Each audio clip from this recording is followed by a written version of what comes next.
One of the most insightful ways of understanding your customer is to collect behavioral data. We've discussed demographic data, who the customer is and how to contact the customer, name, email address. We've discussed psychographic data, asking customers around their interests and hobbies. And now we're looking at behavioral data.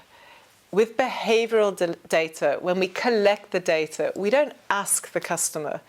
The customer shows us what they want from the brand or what they're getting from the brand by how they behave. Take a restaurant. A restaurant will break its day into different sections: breakfast, mid-morning, lunch, mid-afternoon, evening, maybe 2 shifts in the evening, 2 table sittings in the evening. It's very obvious from the data, from behavioral data, when the busiest times in the restaurant are. But the restaurant owner knows that. They know it anyway, and that's the soul of running a great restaurant business. But imagine knowing that by which customers prefer the breakfast or lunchtime or first sitting of the evening. Your most profitable customers potentially prefer breakfast with you. If you know that and you have collected that through your loyalty program or through customers identifying themselves every time they come into the restaurant, it serves as an opportunity for you to entice your most profitable customers back into store over lunchtime or maybe mid-afternoon. And that is behavioral data collected by how the customer behaves with your brand. We could take an entirely different business like car wash. Maybe certain days of the week when when the car wash is full. Again, the company operating the car wash knows that.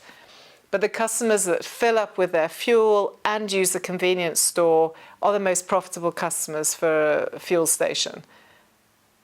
So being able to entice them with a free car wash on a time when it's potentially busy would be a value add for the customer. But because you know it's busy, you need to track their behavior and entice them maybe for a free car wash on an alternative day, because you know when they're at the fuel forecourt, they're going to fill up with petrol and go to the convenience store.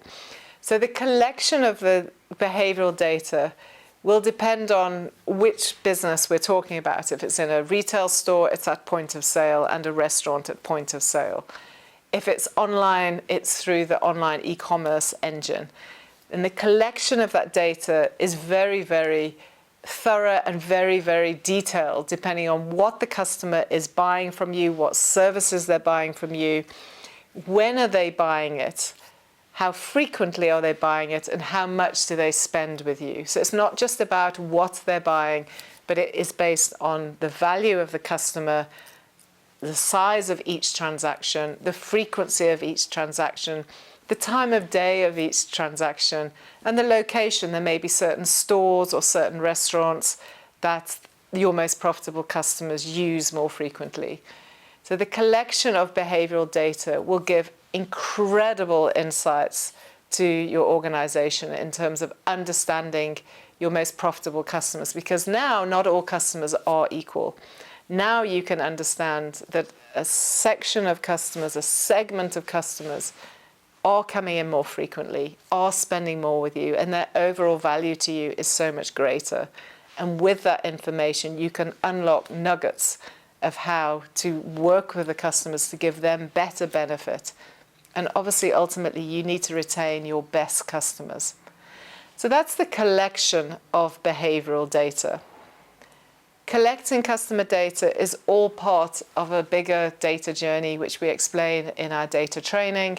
Collect the data, process the data, and engage with your customers for a more profitable business.